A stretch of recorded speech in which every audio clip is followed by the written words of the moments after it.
So the first one that we have for today is a big one from OpenAI.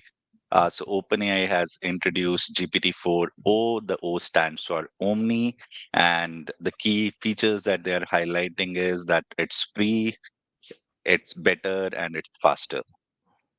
All right, Pete, there was a lot to absorb here, and I know you had a great post on LinkedIn. I encourage everybody to take a look at that. But give us your brief synopsis and your rating on this one. Yeah, I'd say this one is absolutely essential. In fact, I would dare say that folks should read it several times and watch the videos, and maybe watch the videos with their kids because they might have a different interpretation. But yeah, I think this is a game changer. We've got, I was trying to think of how to summarize it.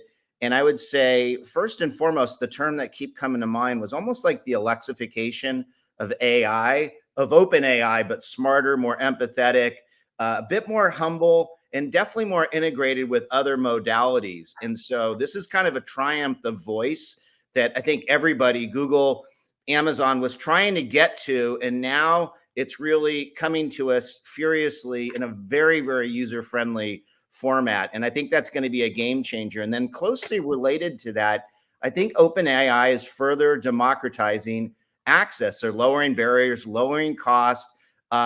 We're seeing in our own research that certain underrepresented segments are disproportionately using AI tools. And I think that's because of the screaming utility. And so now we've got the biggest platform further lowering barriers. And I think we need to really spend some time interpreting that. I love the way OpenAI teed up the data. It's very Sesame Street simple. I love the videos. They're very humble. I love the way they show mistakes and bloopers. It kind of opens them up to us. It makes it, it kind of betrays the stereotype of the arrogant, brosters in Silicon Valley. And I think it's incredible. Opening up the ChatGPTs to everybody is a big deal. There's a lot of innovation going in there. It's a bit of a fire hydrant, but there's a lot there. I would encourage everyone to spend the next couple of weeks taking it piece by piece. But it's another game changer in this OpenAI tsunami. Yes, just hope you mean fire hose, not fire hydrant. Anyway, fire hydrant, fire hose, whatever you call it. I'm overwhelmed. We were discussing before the call. It's great that those of us that have the Plus subscription immediately have access to this. Sometimes there's a bit of a lag as they roll it out over various users. And so far, everyone I've talked to has access to play with it. And it is super fast. It's incredibly fast.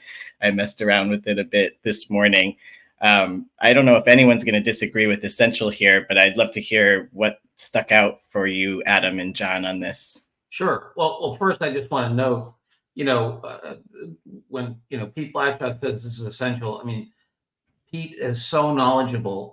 I mean, he's right in the middle, and has been for most of his career, of the river of advertising cash that funds all this whole part of the economy. So for Pete to say, look, this is essential in this is, that's whatever. Jacques Papin telling you this is a good. Thanks, John. Right. I mean, it's a big deal. The thing that kept resonating in my mind, and rhymes with what you said, Pete, was, Sam Altman's quote about, this is a superior interface. And it's so true. I mean, this is, having hung around, MIT Media Lab back in the 80s, and the AI lab, and they were talking about this stuff. And here we are, 40 years later, really interacting with it. So I think it's breakthrough for access. It's breakthrough for conception. It's going to change the interface of any digital thing, industrial or consumer. I mean, we're just at the early days of it. And when I say the interface, it's not just the interface. What we haven't seen in the past is the interface is actually, when you look about it the right way, it's behavioral capture, right? And so it's really, think about the space between me and this machine I'm interacting now with, that's now getting captured. It's going to change the whole nature of that interaction. And of course, the river of cash called advertising that funds a lot of it. So yeah, huge. What were your reactions, Adam? Well, I mean, I love it. I've gotten right to work with it, refactoring some code. Actually, the ratings page on the GAI Insights website for the ratings and rationale will now load and refresh faster, thanks to Omni as of this morning. But probably what stood out to me, which is the really big deal, is why it's called Omni. So the idea is in the past, what would happen is if you spoke to a model like GPT, there would be one thing that would convert that audio into text. Then there would be a separate model that would interpret that text. And then there'd be a third model that would take that answer and convert it back into audio. And so it was actually a 3-model pipeline. And that is now all being run through a single neural network now. And what they're saying is that through that old process, you would lose so much information. But now, because we have the single pipeline, you can actually observe tone, multiple speakers, background noise, and it'll allow much more of an emotional response. It can laugh, it can sing. In one of the demos there, they actually show it.